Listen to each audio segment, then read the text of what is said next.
Muy buenas noches para todos. Soy el doctor Alfonso Rodríguez Morales, presidente de la Asociación de Ingeniería.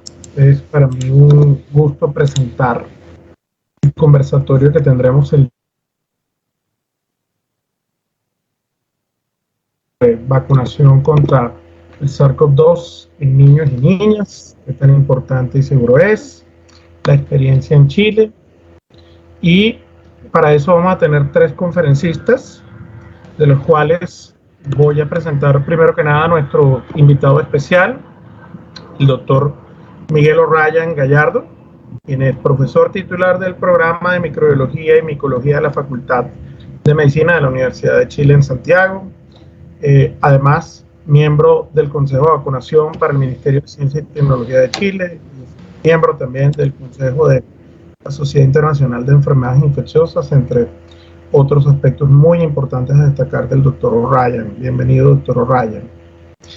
Tenemos también al doctor Eduardo López Medina, pediatra infectólogo, docente de pediatría e infectología de la Universidad del Valle y director científico del Centro de Estudios de Infectología Pediátrica en Cali. Y al doctor Germán Camacho Moreno, que es quien en realidad va a moderar la reunión, que es nuestro vicepresidente de la Asociación Colombiana de Infectología, pediatra infectólogo del Hospital Pediátrico La Misericordia y profesor de la Universidad Nacional de Colombia. Bienvenidos a todos y le doy la palabra al doctor Germán Camacho para iniciar esta sesión.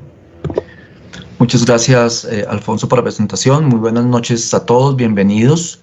Esta noche quisimos reunirnos para conversar acerca de la vacunación de los niños, para conocer algunos aspectos relacionados con la experiencia de Chile, que comenzó primero que nosotros, y poder resolver algunas preguntas que han hecho las personas acerca de la seguridad y las razones por las cuales en Colombia el Ministerio de Salud ha decidido vacunar a los niños.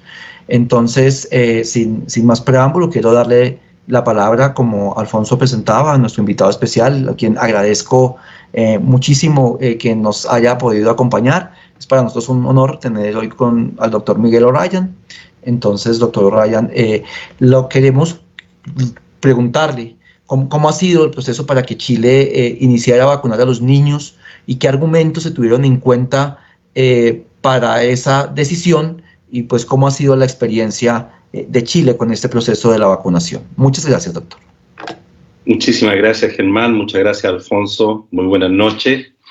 Es un gusto, como siempre, estar con los colegas colombianos, a quien tenemos muy alta estima. Por cierto, me gustaría estar presencial y no en una reunión más por Zoom, que ya al cabo de casi 2 años nos tiene un poco cansados. Pero bueno, esperemos que vayamos avanzando y que ya prontamente empecemos a volver a la presencialidad, como ya se está volviendo en países del hemisferio norte, fundamentalmente gracias a la vacunación. Y en ese contexto, lo que yo quiero partir, y una presentación muy breve, porque no quiero, como decimos en Chile, latearlos con la situación chilena, en fin, eso, si tienen dudas lo podemos conversar, pero quiero simplemente avanzar una muy breve presentación sobre cuál fue la temática de discusión del por qué y cómo avanzar a una vacunación pediátrica en Chile. Y vamos a ver si logro poner la presentación aquí.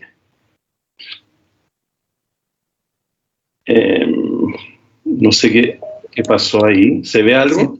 Sí, doctor, ¿se ve la presentación? Puede ponerlo ya en modo de presentación completo. Ahí la veo. Entonces, la pregunta que empezó a rondar en Chile, yo diría que ya por marzo, abril de este año, era si COVID-19 ameritaba o no vacunar a los niños, en un contexto de nuestro país que había logrado una alta cobertura de vacunación en los grupos de edad adulta, y que ya había avanzado además a la vacunación de los adolescentes hasta los 12 años, con la vacuna Pfizer en la medida que estaba aprobada, y se planteó entonces si había que avanzar o no la vacunación a niños de 6 a 11 años. Aquí estaba la posición de OMS, ¿no es cierto?, que señalaba que este no era en su momento una prioridad para el mundo, y por cierto que no lo era, porque la prioridad era entonces y sigue siendo en la mayoría de los países lograr la vacunación en altas tasas, ¿no es cierto?, de la población adulta, que es la población claramente en mayor riesgo de sufrir enfermedad y enfermedad grave. Pero en Chile, y yo diría bastante impulsado por el Consejo Asesor del Ministerio de Salud, donde hay pediatras infectólogos, colegas míos, yo estuve en ese comité, pero lo dejé para pasar al Comité Asesor de Vacunas, empezó a primar el concepto de que podría valer la pena avanzar en nuestro país la vacunación en niños. Pero para avanzar la vacunación en niños teníamos que primero lograr el licenciamiento para uso de emergencia de una vacuna para niños menores de 12 años, que a la fecha no existía. Entonces, en este contexto de la vacunación en Chile, es que los grupos asesores empezaron a poner sobre la mesa los argumentos para vacunar a los niños, y yo diría que los argumentos están enlistados aquí en forma genérica, partiendo porque Chile era un país con una alta tasa de vacunación en adultos, llegando arriba del 80% del grupo objetivo, y entonces empezaba a notarse este aumento relativo, ojo, no absoluto, del porcentaje de niños infectados de la población total infectada, en la medida que ya iba disminuyendo la población adulta, iba aumentando en forma relativa la población de niños. Había reportes y la detección de casos de infección en niños llegaba arriba de los 200.000 niños positivos infectados en Chile, que representaba cerca del 10 al 15% de las infecciones totales al momento de esta decisión. Había reportes de forma severa en niños, pocas, menores que en los adultos, no hay ninguna duda, pero había forma severa tanto neumonía como los PIMS. Había dudas sobre cuáles eran las posibles secuelas que pudiera tener el COVID en pediatría. Todavía existe, no lo sabemos, pero era una incertidumbre de estos niños que se estaban infectando, cuándo podían eventualmente quedar con secuelas. Los factores de riesgo en población pediátrica eran menos conocidos que en la población adulta. Sabemos que los adolescentes que estaban siendo infectados con infecciones más graves, la obesidad era un factor importante, pero en niños más pequeños eso no era tan claro. O sea, no era tan fácil identificar eventualmente a niños que pudieran estar en riesgo especial y que requirieran entonces por ello vacunación frente a la población general. Teníamos la circulación, como en toda Latinoamérica, de variantes, fundamentalmente la variante Gamma, inicialmente, que fue la que partió por febrero-marzo, y que demostró ser algo más severa que las variantes anteriores, y entrando la variante Delta más adelante en junio, julio, agosto, y hay poca claridad, no se sabía muy bien qué rol iban a jugar estas variantes en poblaciones pediátricas, especialmente si eran más transmisibles. El concepto más bien empírico, pero probablemente bastante racional, que para el control final de la pandemia de un virus con alta circulación, no solamente iba a tener que controlarse disminuyendo la circulación en adultos, sino que también iba a tener que disminuir su circulación en la población pediátrica, y la única manera de lograr eso era a través de la vacunación. Y un argumento muy importante en nuestro país es el que la vacunación sirviera para lograr el reimpulso al regreso al colegio, que nuestros niños llevaban más de un año ya sin ir a clases presenciales, y esto estaba teniendo claramente un efecto y sigue teniendo un efecto en la salud mental, física y cognitiva de nuestros niños. Y se apostaba a que con el incremento de la vacunación escolar iba a haber mayor receptividad de los padres para empezar a enviar a sus niños al colegio, una estrategia que el Ministerio de Educación estaba empujando fuertemente, si bien hay que decirlo que el Colegio de Profesores ha sido un grupo que ha sido algo reacio al retorno al colegio en nuestro país, a pesar de estar todos vacunados. Pero estos son los argumentos que se pusieron sobre la mesa para plantear la posibilidad de vacunación de niños, Era muy importante, sin embargo, tener más información sobre las vacunas, fundamentalmente datos de seguridad, inmunogenicidad y, de ser posible, eficacia en población pediátrica, y avanzar estudios de vacuna en niños.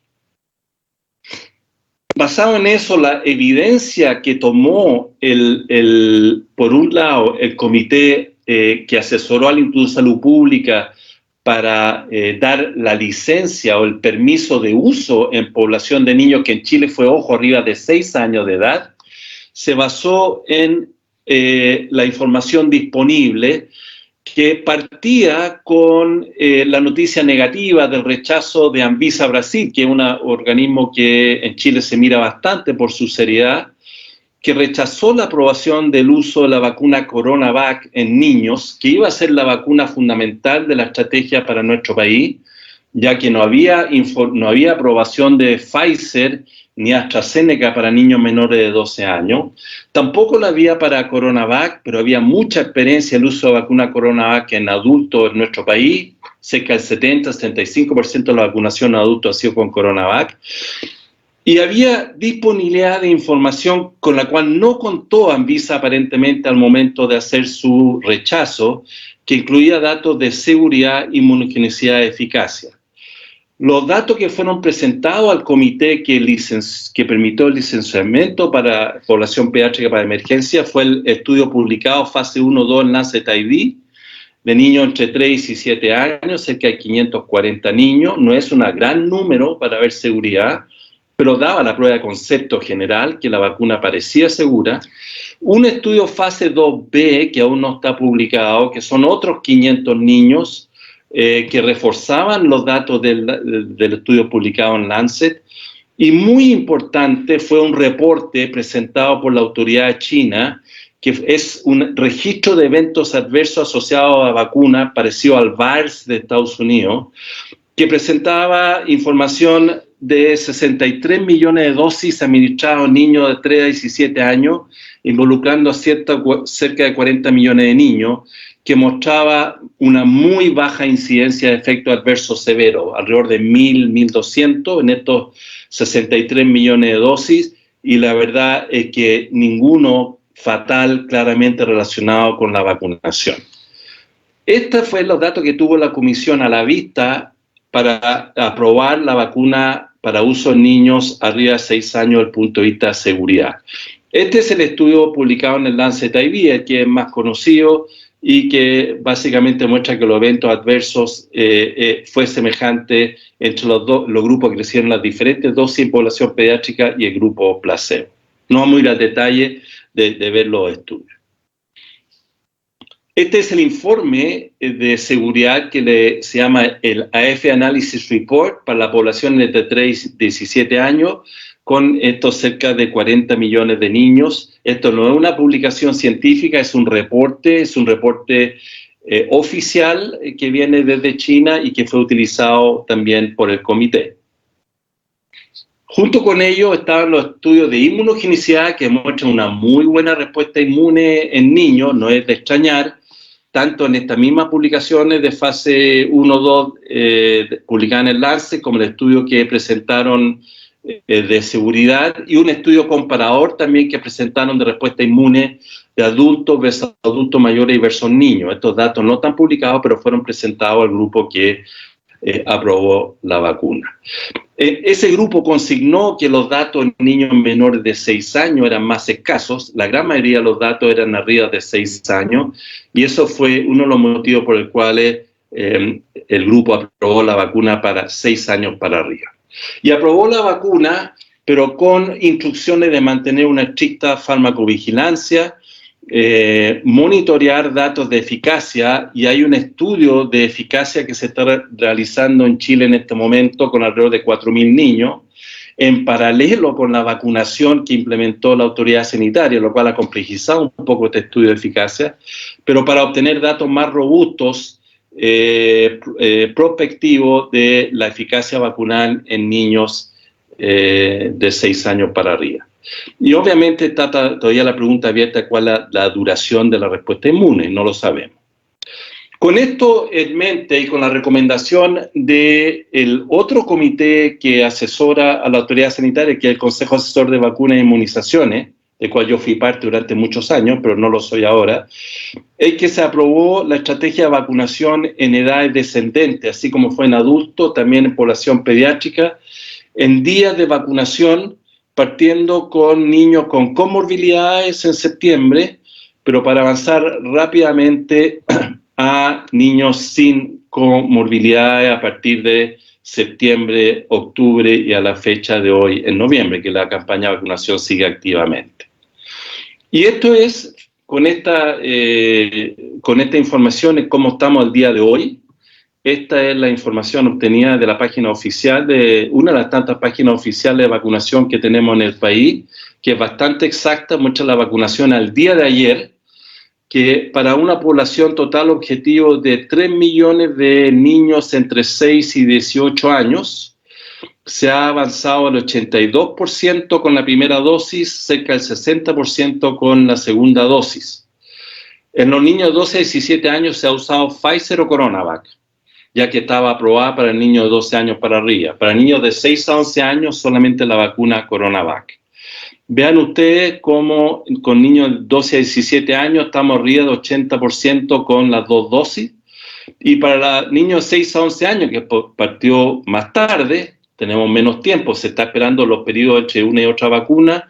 Un 73% de la población blanca objetivo tiene su primera dosis y un 37% a la fecha tiene la segunda dosis. Ahí está la distribución más o menos por género, que es igual entre hombres y mujeres, y en las diferentes zonas del país también puedes ver que hay alguna diferencia, pero se mantiene en general dentro de los mismos rangos. Finalmente, contarles que hay una página web específica que sacó la autoridad sanitaria hace un par de semanas, que se llama vacunacionescolar.minedu.cl, donde está la vacunación que se desarrolla en todos los colegios del país, ya que la vacunación está realizándose en los colegios y cualquier persona que puede entrar acá, buscar su colegio y en su colegio ir al curso y ver en ese curso cuál es el porcentaje de niños que han sido vacunados o no han sido vacunados, como se ve en un colegio, que este es el colegio donde hicimos el primer estudio de cero prevalencia cuando recién empezó la pandemia, que publicamos en el Clinical Infectious Disease, ya parece un siglo pasado, pero fue el año pasado, y que muestra acá que el porcentaje no vacunado en este curso de cuarto básico es un 5%, mientras que en este curso de cuarto medio el porcentaje no vacunado es el 1%. Y uno puede ver esto para prácticamente todos los colegios del país. Se está haciendo un seguimiento de los eventos adversos de la vacunación, y esto es muy importante. En este reporte de alrededor de 640.000 vacunados, se puede ver que hubo 71 eventos adversos serios, o sea, bajísimo número, y la gran mayoría no serios, solo 5.6% del total de los 71, o sea, un número muy bajo, fueron serios. Aquí están la distribución por grupo etario de los efectos adversos severos, y si uno ve los serios, han habido convulsiones, como es esperar que ocurra relacionado en algunos niños relacionados con vacunas, pero han sido poquitos casos, han habido 6 casos en total, aquí hay reporte de 1. Este es el cuadro más grave, que había una encefalomielitis diseminada aguda en un niño alrededor de 2 semanas después de, me parece recordar, su primera dosis. No está tan claro la asociación con la vacunación, se hizo bastante estudio en este niño, y los otros son cuadros de sinovitis, artralgia o erupciones cutáneas. Pero vuelvo a recalcar, los eventos severos son 71. Aquí hay otros más frecuentes totales, que son 157, dentro de 643.000 niños vacunados. Eso es lo que ha ocurrido en Chile. Lo que uno puede concluir es que sabemos que los niños se infectan menos que los adultos, no hay discusión, afortunadamente. Parecen transmitir menos, pero se infectan y transmiten.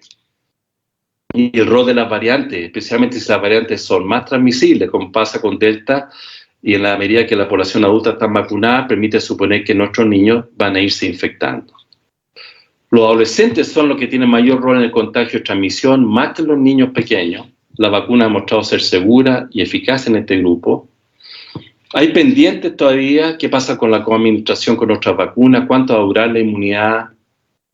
Si va a requerirse o no refuerzos posteriores, como se está requiriendo en adultos.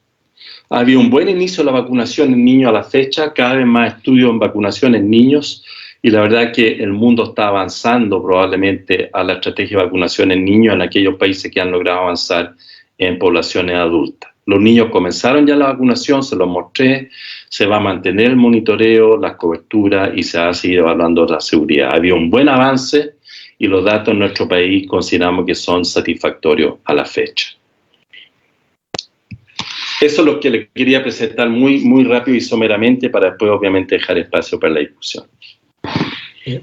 Muchas gracias, doctor O'Ryan, por ponernos en este contexto y contarnos la valiosa experiencia de Chile. Yo voy a contarles un poquito también cómo ha sido la experiencia de la aprobación aquí en Colombia y los argumentos que se han tenido aquí en Colombia para luego pues seguir avanzando en los otros temas de discusión con Eduardo y con el doctor. Entonces voy a compartir mi pantalla para presentarles.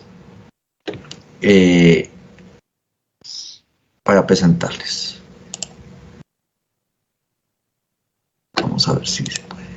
¿Están viendo la presentación? Perdónenme, confírmenme. Sí, perfecto. Listo.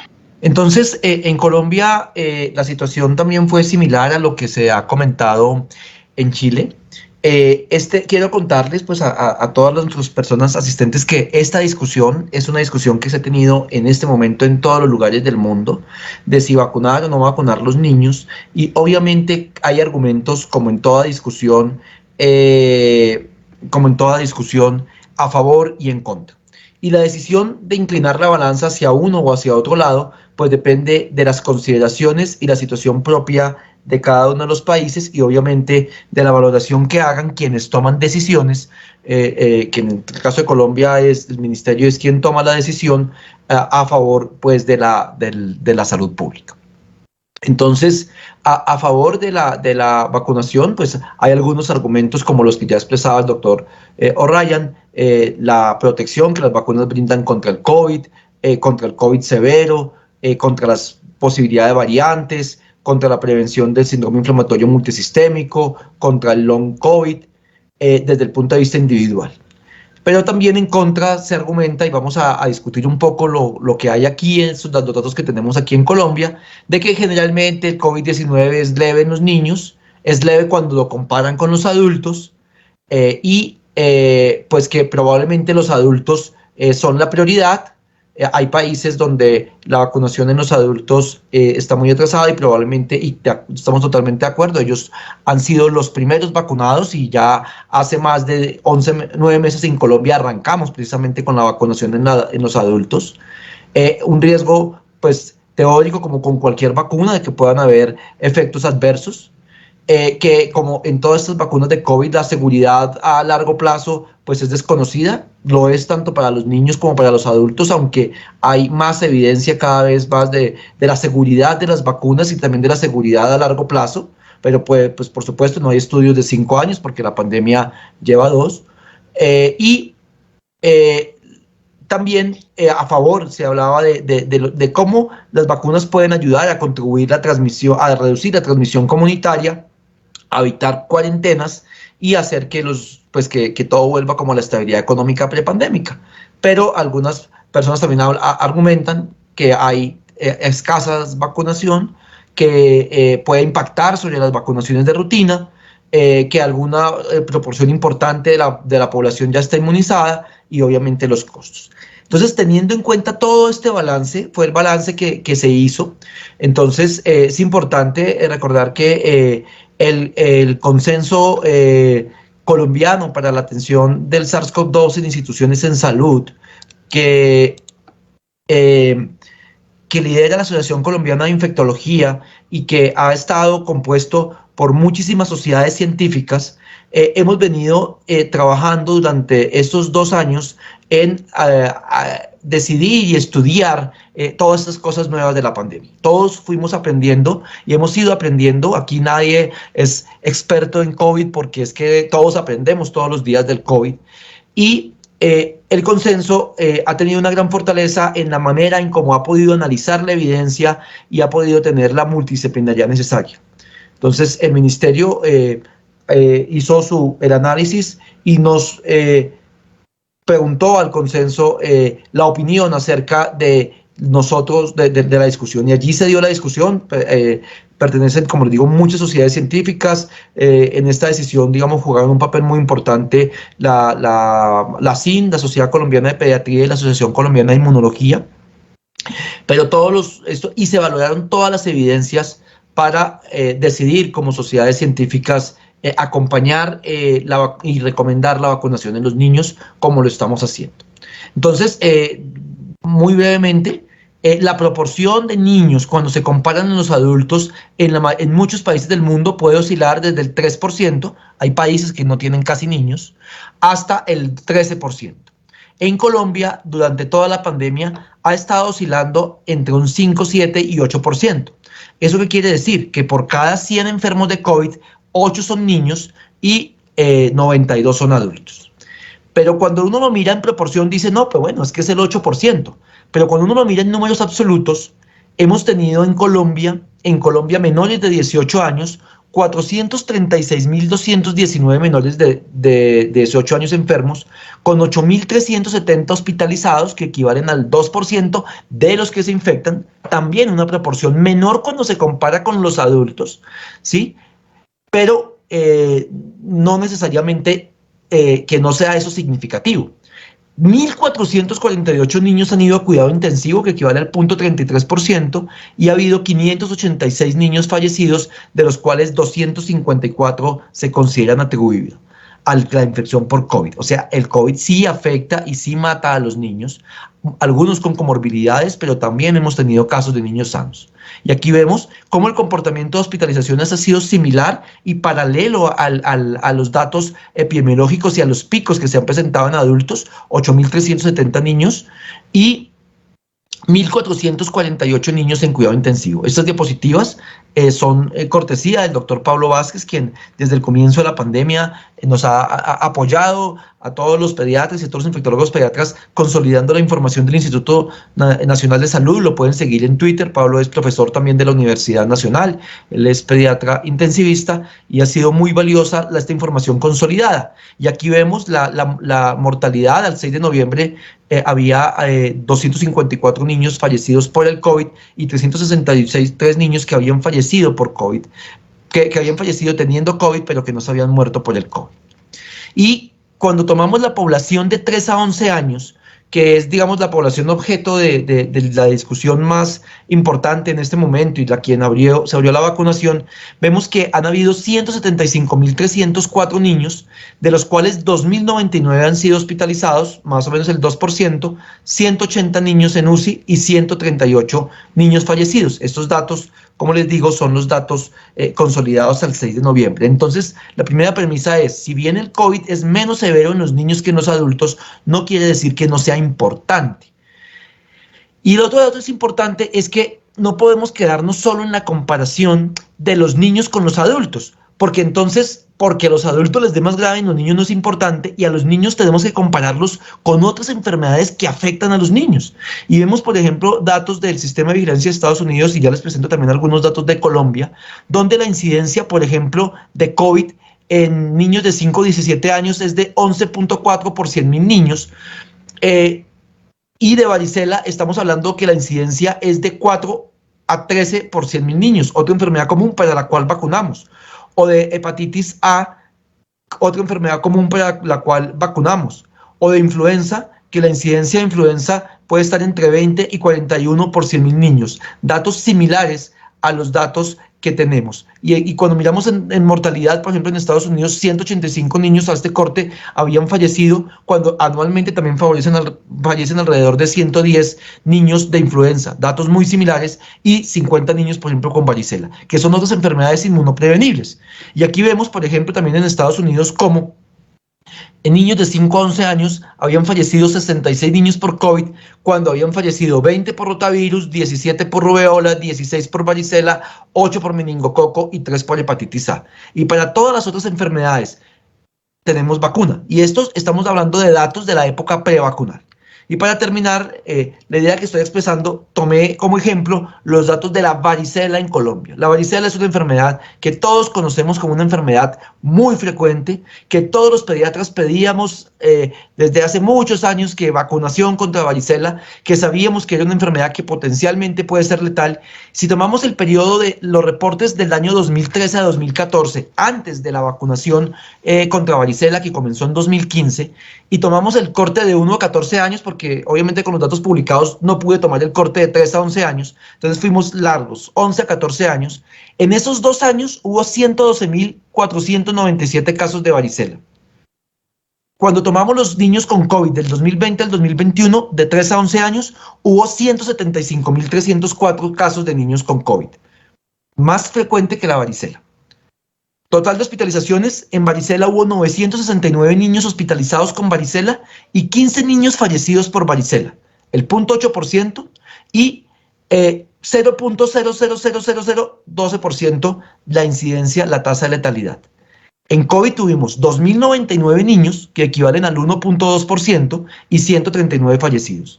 Y cuando entraron varicela todos estábamos felices porque llevamos muchos años poniendo y pidiendo la vacuna de varicela en el país. Y lo mismo análisis podemos hacer con otras enfermedades prevalentes de la infancia en Colombia. Entonces, creo que a los niños hay que darle el contexto con las infecciones prevalentes en los niños. Y vemos otra preocupación importante, ya son 2 cositas importantes que quería contarles en la decisión, es que la proporción de niños con COVID, por ejemplo, en Estados Unidos, ha venido aumentando por 2 razones. Primero, porque obviamente la vacunación de los adultos baja la incidencia en los adultos, y segundo, también porque los niños, el virus va buscando susceptibles, y si los niños no están vacunados, van a convertirse y van a ser susceptibles igual de la enfermedad. Nunca fueron los más susceptibles, pero pueden ser susceptibles. Y la última, para Colombia, la misma consideración que pesó mucho en Chile, pesa muchísimo. En Colombia, los niños deben volver al colegio. Debían haber vuelto al colegio hace tiempo. América Latina y Colombia es uno de los países que más duró con los colegios cerrados. El daño que se le ha hecho a los niños psicológico, emocional, mental, que esto ocasiona ha sido grande. Por supuesto, en su momento fue necesario, no se conocía cómo el rol de la transmisión, estábamos en plena pandemia, pero tenemos que garantizar un retorno seguro. Ya tenían que haber vuelto incluso antes de la vacunación, tenían que haber vuelto con el tapabocas, la higiene de manos y el distanciamiento, pero realmente también necesitamos la vacuna para que vuelvan más seguros, para darle más seguridad también a los padres, a los profesores. Aunque los niños nunca han sido los grandes transmisores del virus, sí es importante la vacunación para poder apoyar el retorno escolar, la inequidad que esto genera. Entonces, esos son los argumentos, muy similar a lo que comentaba el doctor Ryan. Carga la enfermedad, que no es más alta que los adultos, pero es significativa. No estamos decidiendo si vamos a vacunar primero a los niños que los adultos. Los adultos ya tienen coberturas muy importantes de vacunación. Formas severas de infección pueden presentarse en los niños. Pacientes de riesgo, apoyo al retorno escolar seguro, el efecto que puede tener sobre las variantes, que ahorita lo podemos ampliar un poco más en la discusión. Posibles secuelas que pueden haber, el long COVID, cómo es el COVID largo en los niños, disminuir el riesgo que los niños se conviertan en reservorios y la inmunidad en rebaño.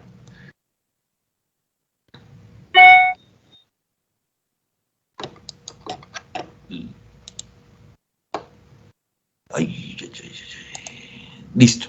Entonces, este era como los argumentos también que podemos discutir y que se han analizado. Entonces, no es una decisión, digamos, al vapor, es una decisión que se discutió quizás durante más de mes y medio en diferentes foros, escenarios, analizando todos los riesgos, los pros, los contras y los beneficios que pueden tener. Entonces, luego al final vamos a poder tener un espacio también de preguntas para el público, que puede ser mediante el chat, le daremos la palabra al público. Hay algunas preguntas que ya hemos recibido previamente. Y quiero darle la palabra precisamente a Eduardo para conocer su opinión acerca de esto. Conocer, Eduardo, digamos, algunas personas hablan de la urgencia de vacunar, y que esto es urgente.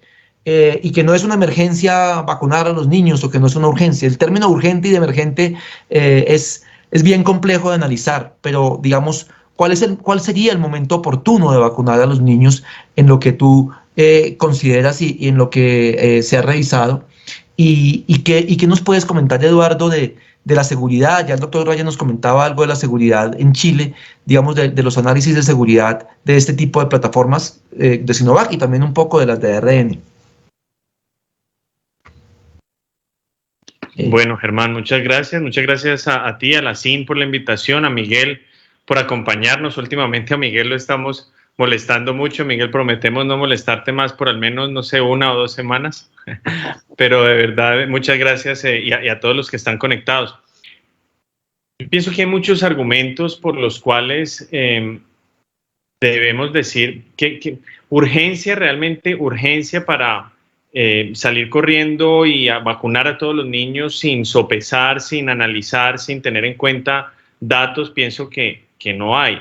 Pero sí, ya ese proceso de análisis lo hemos llevado a cabo. Ya se estudió los datos de Chile, nos han servido mucho y este tipo de conversaciones nos sirven mucho, nos educan bastante. Ya hemos revisado los datos, o al menos el Ministerio de Salud ha revisado en detalle los datos y nos lo ha presentado a las diferentes sociedades, sobre todo para mostrar los aspectos de seguridad y la experiencia con los 100 millones de niños, de vacunas que se han administrado en la China y los más de 600,000 que se han administrado en Chile. Y a eso pues le sumamos la información que tú nos estabas mostrando, Germán, de casos. Yo pienso que el mensaje que tú entregas es muy claro, es decir, casos son menos que en adultos, son menos severos que en adultos, pero incluso ahora hay un tema que tú lo mencionabas, y es el tema de la variante Delta. Y yo tengo unas diapositivas que ojalá les alcance a mostrar con respecto a lo que ha ocurrido en otros países con esta variante y cómo esta variante afecta a los niños y qué puede... Y ahora no sabemos si esto va a pasar en Colombia o no, porque en este momento la variante que predomina en Colombia no es Delta, pero si asumimos que vamos a vivir la misma experiencia que han vivido todos los países en donde empieza a circular esta variante, pues sí debemos predecir que los casos en pediatría van a aumentar. La severidad no parece ser mayor por Delta que por las otras variantes ancestrales, pero sí, al haber más casos, al haber más transmisión en niños, pues vamos a tener más hospitalizaciones. Ahora, la otra pregunta es, bueno, ¿qué tan frecuente es las complicaciones en los pacientes que se hospitalizan? Y eso realmente depende de si uno evalúa complicaciones por COVID o complicaciones en pacientes que tienen COVID, que se complican por otras cosas. Pero en general se habla hasta de un 30% de niños que se hospitalizan requieren unidad de cuidado intensivo. Entonces, yo pienso que sí se ha acumulado suficiente información para decir que sí es necesaria y que en este momento pues debemos aprovechar las herramientas que tenemos disponibles. Lo otro es que cuando tú me preguntas qué tan urgente es, yo pienso que nosotros no somos el primer país en nuestra región en hacerlo. Hay muchos países que van muy por delante de nosotros. Chile es el mejor ejemplo con cientos de miles, pero hay muchos otros países en América Latina que ya están vacunando niños por debajo de los 12 años. De modo que pues yo pienso que ahí hay suficiente información para decir primero que no estamos tomando decisiones sin haber hecho un análisis juicioso y que después de ese análisis juicioso sí llegamos a la conclusión de que es una herramienta necesaria. Sí, Eduardo comentó una cosa mientras Sonia pone la presentación que es muy importante y es eso, o sea, no hay una urgencia de salir corriendo, no era una urgencia de salir corriendo, pero es que nunca salimos corriendo, ¿sí? O sea, la vacunación en los adultos comenzó en febrero, ¿sí? Se han vacunado... Es esa, ahí ya está, sí. Sonia. Puedes ponerla en pantalla completa porque no está en pantalla completa. La vacunación en adultos comenzó en febrero, ya ahora sí. La vacunación en niños, ya está. La vacunación en niños comenzó, la en adultos comenzó en febrero. Las coberturas vacunales para los adultos de más alta prioridad, que nadie lo discutió y nadie estaba pensando en comenzar con los niños. Hubo países que pensaron en comenzar con los niños con la intención de disminuir la transmisión y con los adolescentes, pero aquí en Colombia y en Chile y muchos países se hizo secuencial por riesgo. Las coberturas vacunales en la población de más alto riesgo ya están superiores entre el 75, el 80, incluso más del 90% en los adultos mayores de 80 años. Entonces es el momento propicio en que uno tiene que pensar en un país como Colombia, donde ha avanzado el plan de vacunación de la manera que ha avanzado, en vacunar a los niños, digamos, y como dice Eduardo, otros países de América lo han hecho, Chile, Argentina, Uruguay, El Salvador, han tomado con este tiempo la misma decisión. Eduardo, ya está tu presentación. Bueno, listo, Sonia, gracias por presentarla. Entonces, si quieren, me dan la siguiente.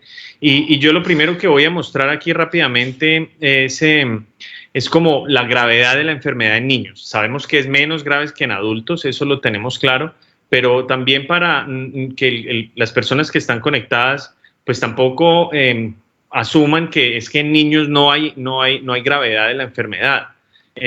Entonces, lo que muestra este estudio, esto es en los Estados Unidos, en donde describen un grupo de adolescentes en el cual el 30% eran sanos y el 30% de esa serie de adolescentes requirió ir a la unidad de cuidado intensivo.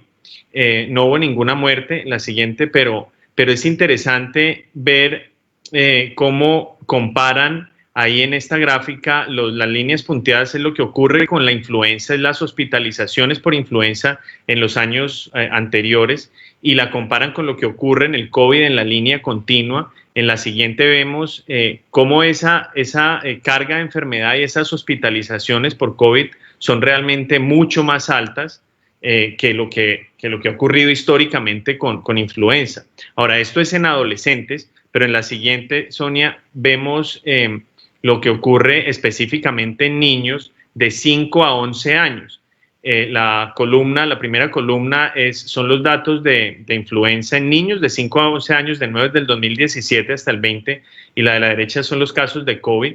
Vemos que la duración de la hospitalización es similar, pero el porcentaje de uso de unidad de cuidado intensivo es mayor en COVID que en influenza, y el porcentaje que necesitan ventilación mecánica es mayor, la mortalidad es similar. Pero entonces yo pienso que sí es muy claro que, pues, con relación a influenza, que es una enfermedad a la que todos tenemos clarísimo la necesidad urgente de vacunar y la alta cobertura vacunal a la cual le apuntamos año tras año, pues el COVID entonces lo debemos poner con una prioridad aún mayor. Siguiente.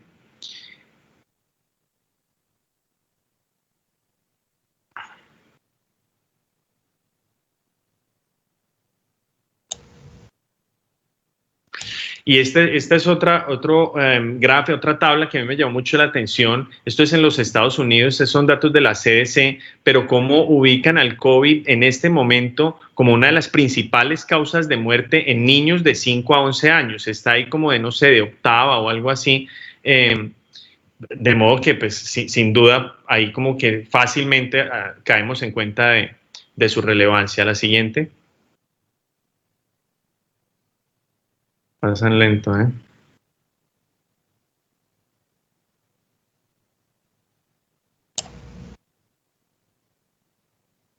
Sí, debe ser.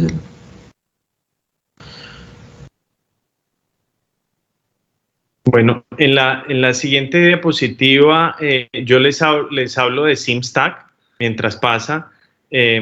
En SIMSTAG, bueno, eso es una patología que yo creo que muchos pues conocemos, ocurre después del COVID, es una enfermedad de síndrome inflamatorio bastante severo, con un alto porcentaje de necesidad de UCI y un alto un porcentaje no insignificante de muerte, cercano al 2%, que ocurre en el grupo de edad del cual estamos hablando. Ocurre, el mayor riesgo es en pacientes o en niños latinos o de raza negra, y con un número no despreciable de infecciones por millón o un número no insignificante de casos por millón de infecciones de COVID.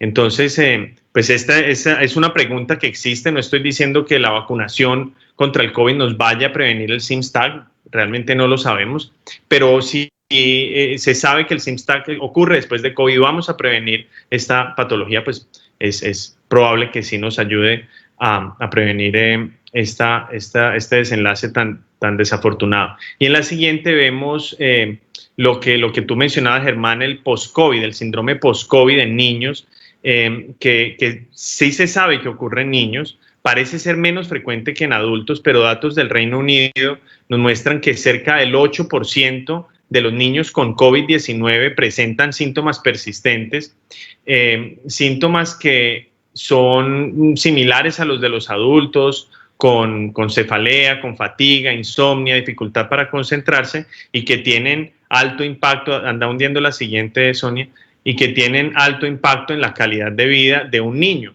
en su actividad física, en su salud mental y en el rendimiento escolar.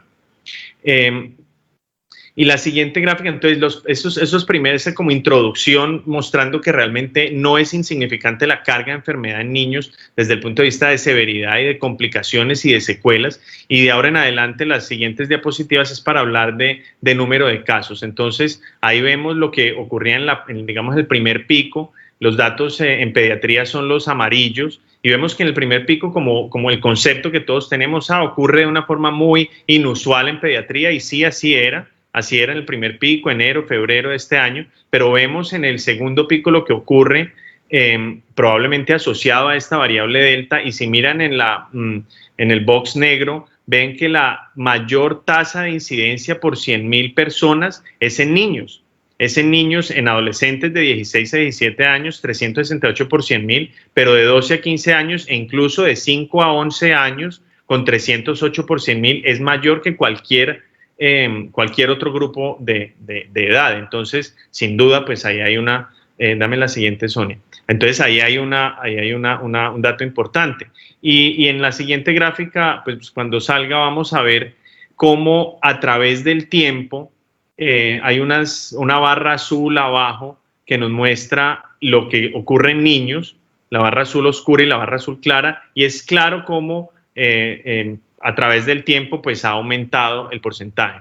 En la siguiente vemos lo que actualmente, los números actuales en los Estados Unidos. Este es de la última semana que terminó el 4 de noviembre, en donde los niños que inicialmente se hablaba de un 2%, un 5%, actualmente representan el 24% de todos los casos de COVID. La siguiente. Y cuando aquí hablan del 3%, eso indica que ha habido un aumento realmente rápido en la enfermedad. Si quieres, dale 2 clics ahí, Sonia, porque lo que quiero mostrar en esta diapositiva es algo que como ven en el título, desde abril del 2020 se está hablando, y es si realmente es una resistencia a la infección, los niños no se infectan, o hay un subreporte por los casos leves. Entonces, lo que nos muestra esta tabla es lo que hicieron en este estudio es de unos pacientes que tenían COVID, vigilaron a sus contactos y los evaluaron. Mira a ver si le das dos clics ahí, te puede salir. Pero lo que miraron era que la tasa de ataque, es decir, qué tan frecuente se contagian las personas de acuerdo a la edad. Vean que la tasa de ataque es la misma para niños de 0 a 9 años, de 10 a 19 años, e incluso superior o igual a la de los adultos. Lo que pasa es que los niños tienen una frecuencia de fiebre más baja y una frecuencia de severidad también más baja. Entonces, lo más concluyente de todo esto es que los niños se infectan con una frecuencia similar o incluso más alta cuando aparezca la siguiente diapositiva, que a mí me llamó mucho la atención cuando la vi. La frecuencia de infección en los niños es igual o mayor que en los adultos. Dame la siguiente, Sonia. La siguiente muestra la seroprevalencia. Son los datos de seroprevalencia desde noviembre hasta junio del 2021, en donde los diferentes colores, pues ahí están como lo que significa respecto a la edad. Y son datos de seroprevalencia no asociados a la vacunación, sino por enfermedad natural, donde muestran que los niños de 5 a 11 años tienen la más alta seroprevalencia y con una frecuencia o una prevalencia que va aumentando de una forma más dramática en niños que en adultos.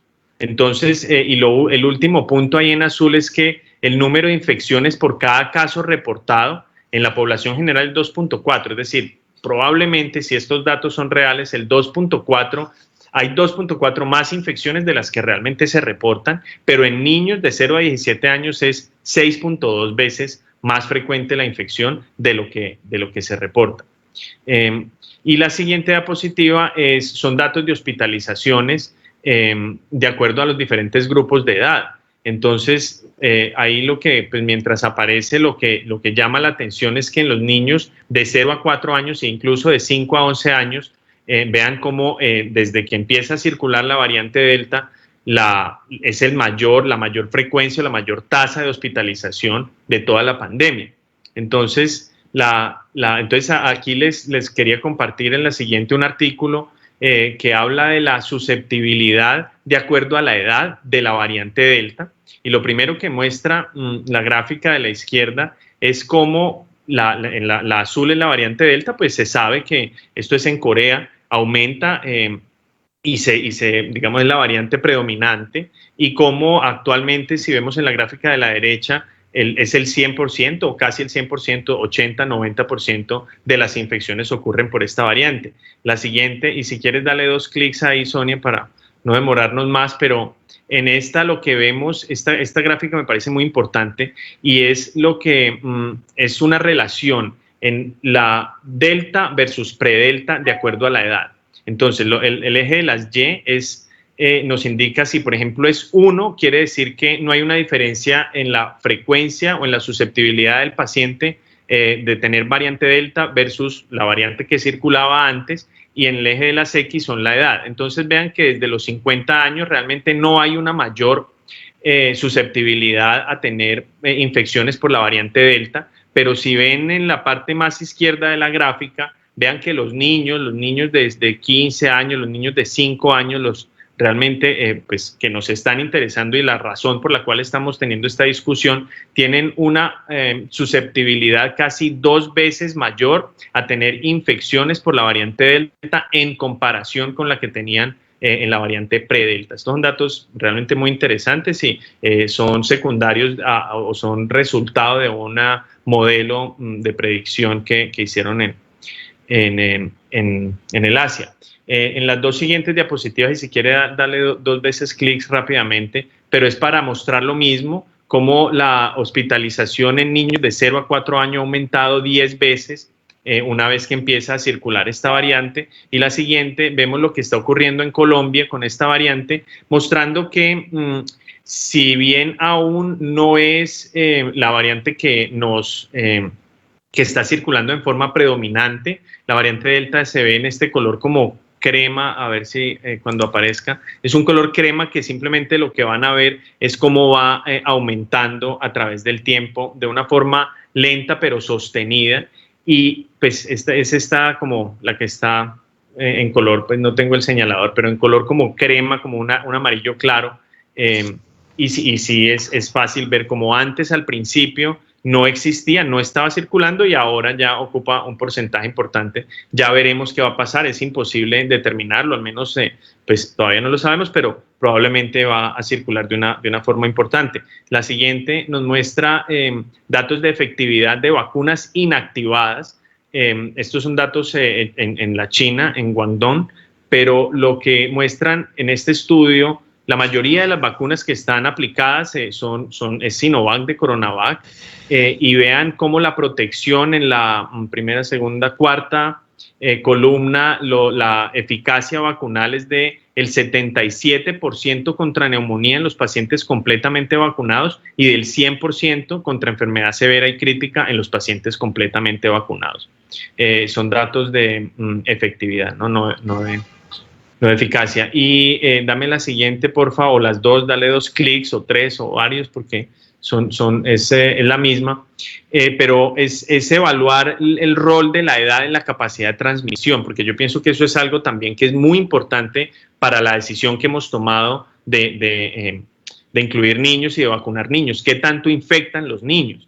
Ya hablamos de qué tan frecuente es, ya hablamos de qué tan severo es. Ahora, ¿qué tanto pueden infectar? Y en este estudio lo que hicieron fue evaluar un grupo de contactos muy grande de un número también importante de pacientes índice, y vemos en la tercera columna el porcentaje de positivos de acuerdo al paciente, de acuerdo a la edad del paciente índice, muestra que los niños de 10 a 19 años tienen un porcentaje digamos, de eficacia en transmitir la infección muy alto, el 18.6. Y en la siguiente hacen otro estudio que comparan qué ocurre en niños pequeños en comparación con estos adolescentes.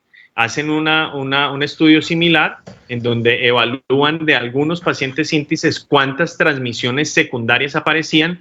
No te salió, Sonia, pero la conclusión de ese estudio es que si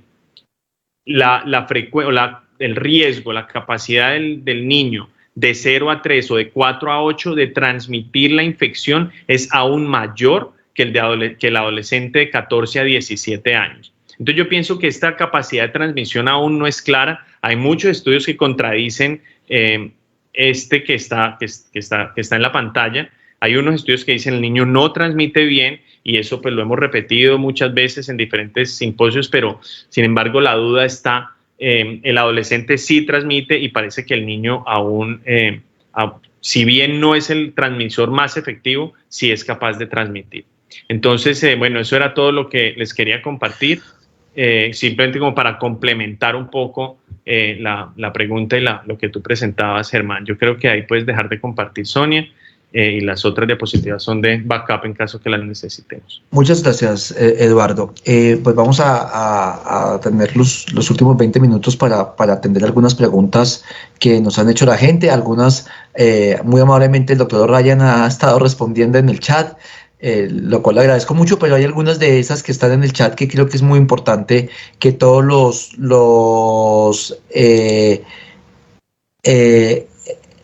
las personas, digamos, sepan. Una de las preguntas que hacen es, ¿cuál es la efectividad de las vacunas en los niños, si son inmunogénicas, y cómo sería ese balance de efectividad y seguridad en las vacunas? Quería preguntarle al doctor Ryan, que lo puso en el chat, pero es importante que todos lo conozcan. El micrófono, por favor, doctor. Yo creo que es importante decir que estando en una pandemia no tenemos todas las respuestas.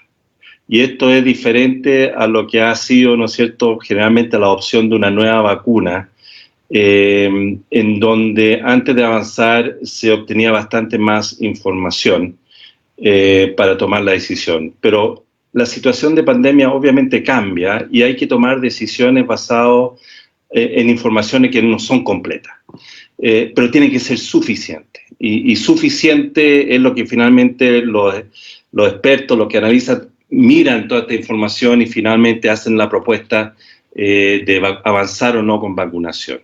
Y hay muchas variables que van finalmente a determinar esa decisión, y creo que es la que hemos ido discutiendo acá. Y efectivamente, en cuanto a los antecedentes para la vacuna CoronaVac, ya creo que ya lo hemos discutido bastante, para no repetirlo, en cuanto a los datos que hay de seguridad, en cuanto a los datos que hay de inmunogenicidad, y Eduardo acaba de mostrar, y van a ir saliendo cada vez más datos de efectividad en la medida que se vayan produciendo, pero datos de eficacia y efectividad en poblaciones pediátricas no hay, o hay muy poco, están recién empezando a salir, porque recién se están empezando a usar la vacuna en niños, y la efectividad se usa una vez que hay un número suficiente. Pero los datos de seguridad, los datos de inmunogenicidad que sí están, que demuestran que la vacuna en niños tiene un muy buena respuesta inmune, superior a la que se ve en adultos, lo que sugeriría que se puede usar menos dosis, pero no se ha usado menos dosis. En Chile estamos usando la misma dosis que en adultos. No hay formulaciones pediátricas tan claras en ese sentido.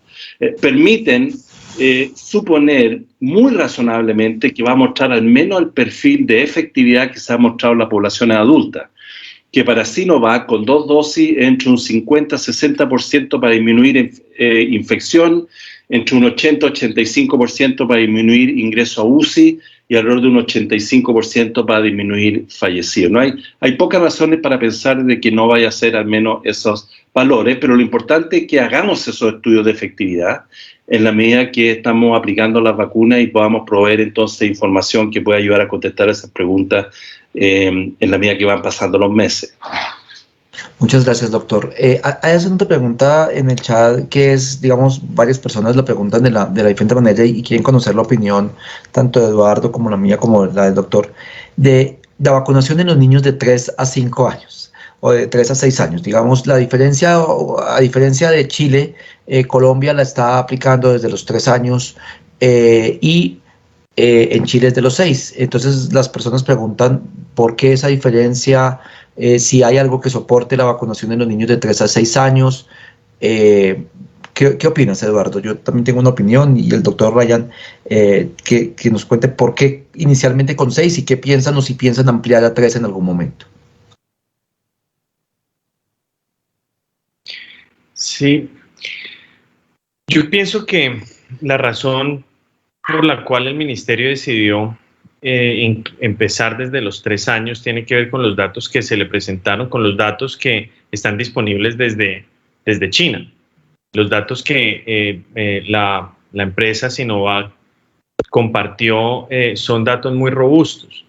Son datos que nos muestran que cerca de 73 eventos adversos serios, 73 de más de 100 millones, ¿no? Lo cual es realmente muy bajo, pero de esos 73 ninguno ocurrió en niños de 3 a 6 años. Y teniendo en cuenta, bueno, el resto de variables que ya explicamos ampliamente con respecto a la posibilidad de transmisión y lo que tú hablabas de regreso al colegio, de regreso a una vida normal, etcétera, pues se aprovechó la oportunidad. Yo pienso que de eso se trata todo, de aprovechar oportunidades sin necesidad de perder tiempo que no tenemos. Sí. Doctor Ryan, ¿qué pesó en la decisión que fuera inicialmente de 6 y si han planeado ustedes en algún momento bajar a 3 la edad? Bueno, también destacar que este es un proceso dinámico y cambiante y las decisiones son basadas a veces, como hablábamos, en factores que no son tan duros, ¿no? Yo no vi los datos específicos, yo no estuve en la aprobación, digamos, específica de por qué 6 y no 3, pero conversando con quienes estaban ahí, yo no he analizado el dato en el cine de profundidad, ellos se convencieron que los datos entre 3 y 6 años eran un grupo muy chiquito del grupo total, para darle suficiente confianza en ese momento, y que igual la probabilidad de transmisión del virus, que era uno de los objetivos importantes de vacunar a niños, iba disminuyendo a la medida que va bajando la edad. Y la principal riesgo de transmisión iba a estar probablemente en los niños a la vuelta de colegio, que en Chile es de los 6 años para arriba fundamentalmente. Si bien también están los cuidados de los niños preescolares, donde también podrían eventualmente transmitir. Así que son argumentos que no son tan robustos, y yo pienso que una vez completados los 6 años y teniendo más información también de datos de infección en niños 3 a 6 años, es bastante probable que se va a avanzar hasta los 3. Ahora la pregunta es, ¿vamos a avanzar a lactantes después, sí o no? Yo creo que hay que nuevamente mirar los datos, ver qué rol pueden jugar los lactantes. Claramente el rol de transmisión probablemente es bastante menor y habrá que ver si para la estrategia control de COVID-19 ya pensando al mediano y largo plazo, habrá que pensar en vacunar a toda la población mundial, independiente de los grupos etarios. Pero yo creo que eso está un poquito más adelante todavía en la discusión. Sí, es muy interesante. Creo que allí no tengo más que agregar. O sea, en las decisiones no solo prima la evidencia, ahí es muy importante la evidencia, pero también hay otro tipo de situaciones. En Colombia también los niños de 3 a 6 años, comentaba el ministerio, han tenido dificultades para el cuidado, para el regreso a los jardines, a las madres comunitarias, y la evidencia realmente de China, como comenta Eduardo, pues realmente es desde los 3 años. Hay una pregunta que también nos han hecho y es acerca de la vacunación en los niños, digamos, inmunosuprimidos. Que En los niños, por ejemplo, que reciben quimioterapia y que en este momento estamos hablando de niños de 3 a 11 años, si es recomendable vacunarlos ahora, si es recomendable esperar y cómo serían esos esquemas, digamos, de vacunación, si habría alguna modificación, sabiendo que obviamente no hay estudios en esta población específica, y si en Chile tienen alguna diferencia con ellos en el calendario. Eduardo, ¿qué piensas? Sí, no, la pregunta es difícil porque realmente pues no hay datos, pero yo creo que igual que siempre en vacunación todo se pone pues en la balanza de riesgos, beneficios y de qué tanto se pueden, qué tan grave puede ser el COVID para un niño inmunocomprometido. Pues yo aprovecho para citar este estudio que se hizo en la red de SLIPE, en donde más de 1.000 niños con COVID-19 se reclutaron, y el principal factor de riesgo de hospitalización o de necesidad de cuidado intensivo era tener inmunocompromiso. Entonces, sin duda, pues este es un factor de riesgo y son pacientes que debemos proteger. Teniendo en cuenta este tipo de vacuna, una vacuna inactivada con amplia experiencia en pediatría, con vacunas inactivadas, pues no creemos que ellos vayan a tener ningún riesgo. No es una vacuna viva, no se replica, no debería causarles daño. Y finalmente, teniendo en cuenta la experiencia con otras vacunas inactivadas en niños inmunocomprometidos, yo pienso que depende, el momento para aplicarlo depende del grado de inmunosupresión. Yo pienso que el niño que está en una quimioterapia muy intensiva, por ejemplo en una inducción o en una consolidación, es poco probable que se beneficie. Realmente esos niños no van a hacer una respuesta inmune que vaya a modificar su riesgo de infección, pero el niño que está en terapia de mantenimiento, en quimioterapia de mantenimiento, yo pienso que esos niños, que es la terapia, pues es el curso más largo de su quimioterapia, a ellos sí se les debería aplicar la vacuna. ¿Cuándo o en qué esquema? Pues en el mismo esquema de 2 dosis separadas por 28 días. Ahora, esto es una posición muy personal, esto no es una posición de la ACIM, esto no está recomendado en ninguna parte, pero yo creo que es lo recomendable. No sé qué opinan ustedes, si tenemos alguna opinión. ¿En Chile se ha tenido alguna diferencia, doctor, con estos niños? Todo lo contrario, totalmente de acuerdo con Eduardo. El grupo prioritario para partir vacunación en niños fue los inmunocomprometidos. Claramente ahí el beneficio versus el riesgo probablemente está a favor del beneficio. Sabemos el riesgo que tiene una infección viral como COVID en niños inmunocomprometidos.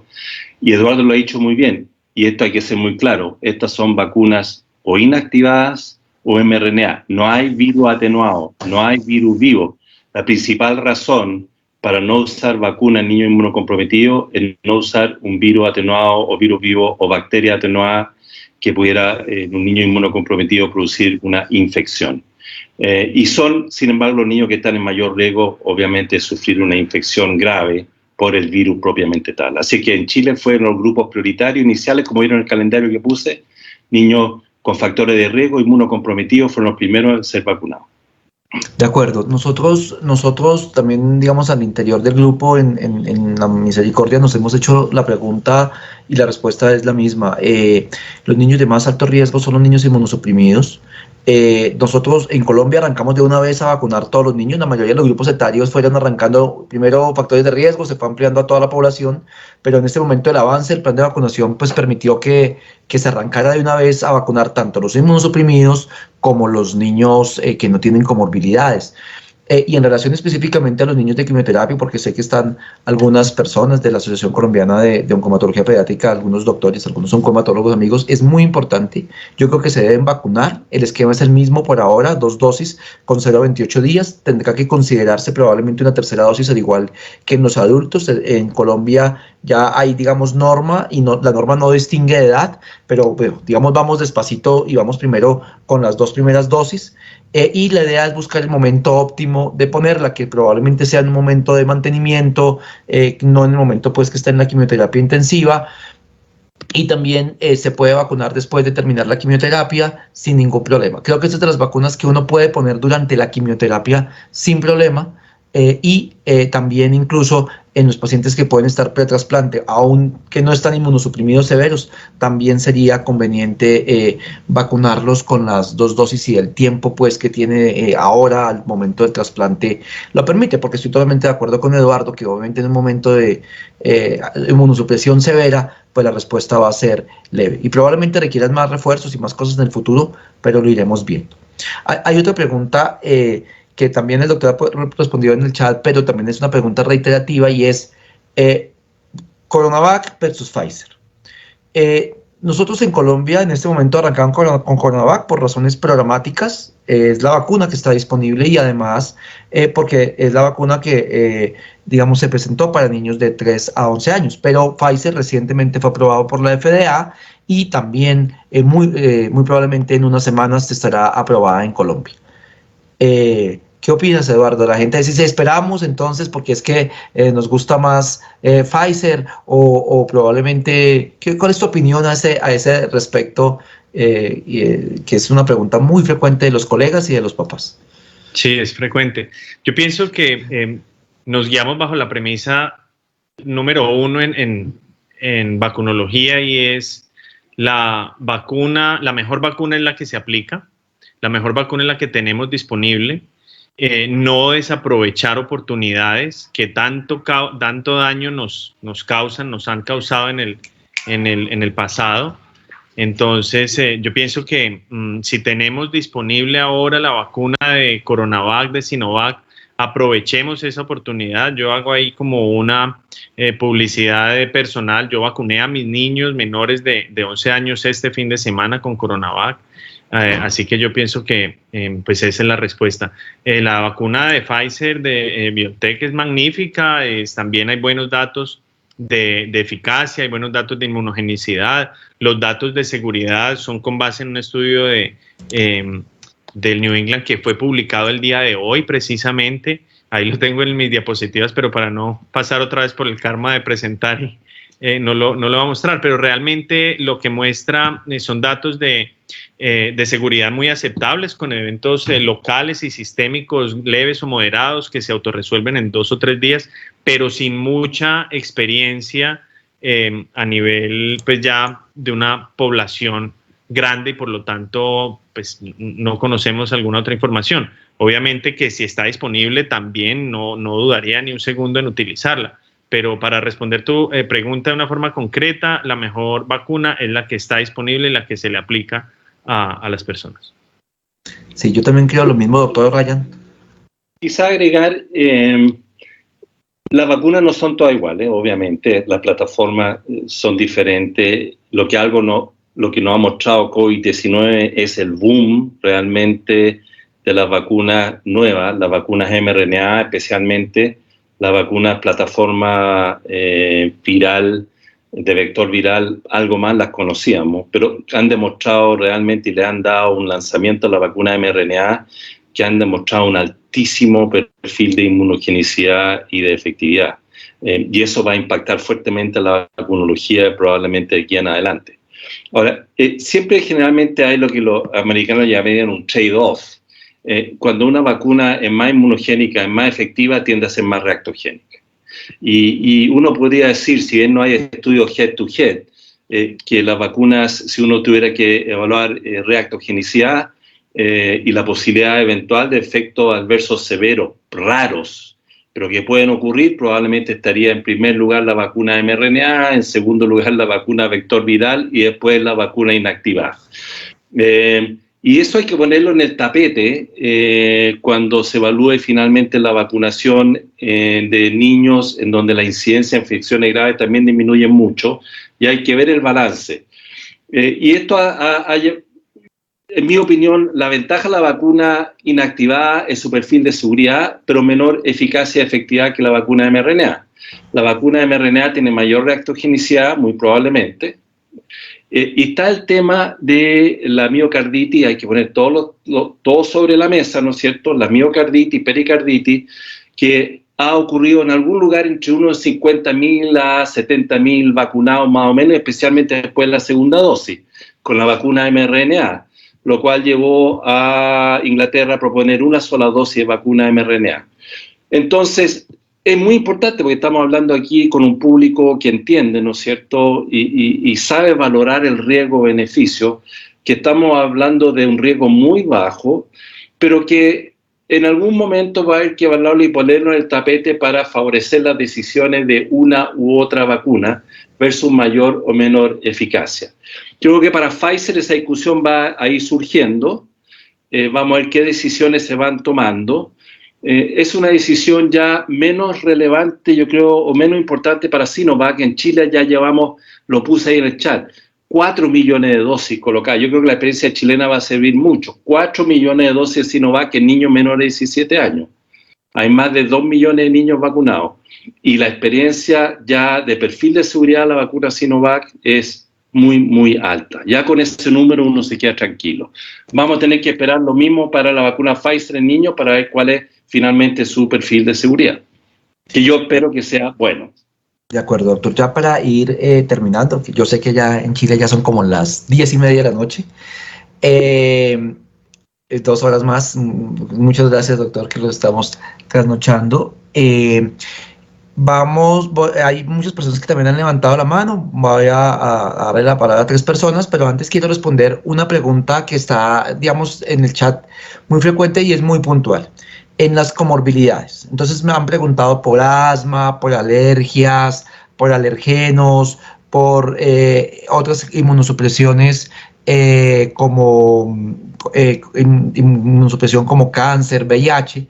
En general, como lo comentaba el doctor Ryan, al ser una vacuna de virus inactivado, es una vacuna que es segura, digamos, en este tipo de población. Este tipo de vacunas son seguras en este tipo de poblaciones y son personas con comorbilidades que se deben vacunar. Obviamente la contraindicación sería haber hecho una reacción o una alergia severa a la primera dosis de la vacuna, que es supremamente rara con Sinovac, que pueda suceder en esto. Y otro punto importante en relación, reiteraba la Pfizer versus Sinovac, yo coincido con Eduardo, la mejor vacuna es la que está disponible en el momento en que está disponible. Muy probablemente en Colombia vamos a tener vacuna de Pfizer aprobada y vamos a tener probablemente en unos meses también vacuna de Moderna aprobada y en otros meses probablemente vamos a tener todo el portafolio de las vacunas. Pero en este momento la vacuna que dispuso el ministerio y que Colombia tiene disponible es la vacuna de Sinovac. Y quizás a veces en esperar, lo mismo sucedió con los adultos, puede llevar a que se presenten complicaciones por algo que tampoco está completamente demostrado. Digamos, sí hay una mayor inmunogenicidad con las vacunas de RNA mensajero, lo hemos visto, pero eso, todas las vacunas superan el umbral, o sea, todas son muy buenas, o sea, no hay vacunas buenas y malas, todas son muy buenas, todas superan el umbral del 85% para variante Delta, todas superan el umbral del 85% para hospitalización, para muerte. Entonces, pues finalmente la mejor vacuna es la que está disponible. Entonces, yo creo que Alejandra Guzmán ha levantado la palabra, podemos darle la palabra a Alejandra y para ir cerrando.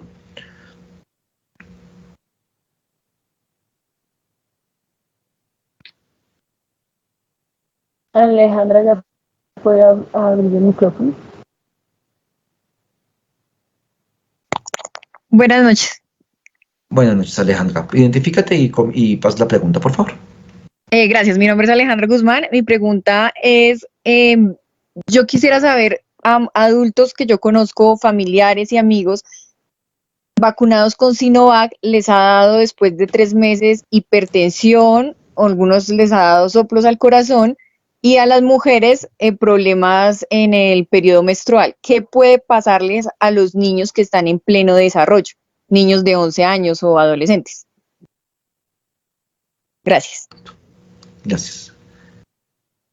Yo le respondería a Alejandra que hay que ser cauteloso con los reportes, digamos, ocasionales de personas que en algún minuto después de haber sido vacunado, al mes, a los 2 meses, a los 3 meses, a los 4 meses, en cualquier ventana o periodo puede reportar alguna aparición de algún síntoma, porque la temporalidad no implica causalidad.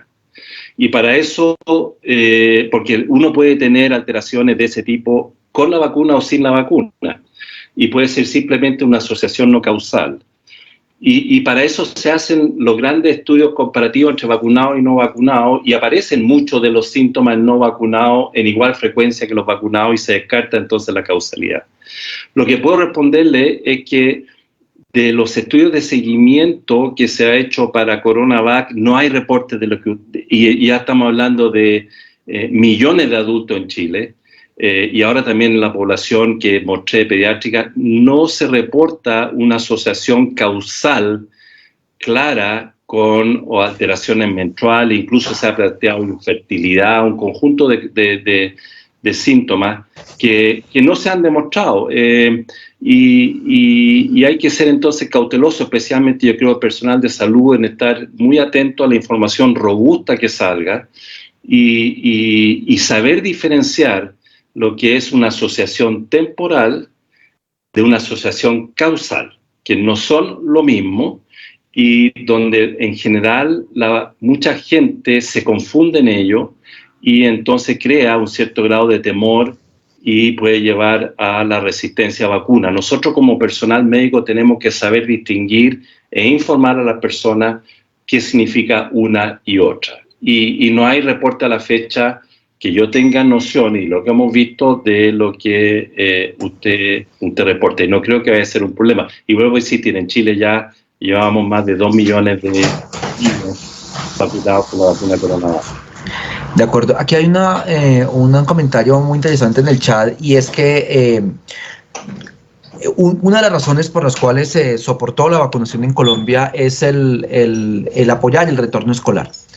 Los niños, digamos, los colegios no han sido la fuente de contagio de la pandemia y desde siempre hemos dicho que no han sido la fuente de contagio y probablemente hemos hablado de un retorno escolar seguro y que de acuerdo pues a los datos desde julio en Colombia se retornó y no aumentó el número de contagios en los niños con el retorno escolar. Esos datos son ciertos y se tuvieron en cuenta en la discusión.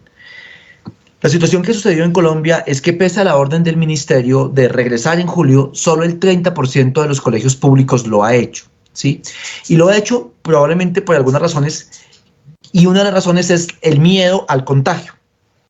Desde las sociedades científicas hemos explicado múltiples veces que los niños, digamos, podían regresar al colegio desde hace tiempo.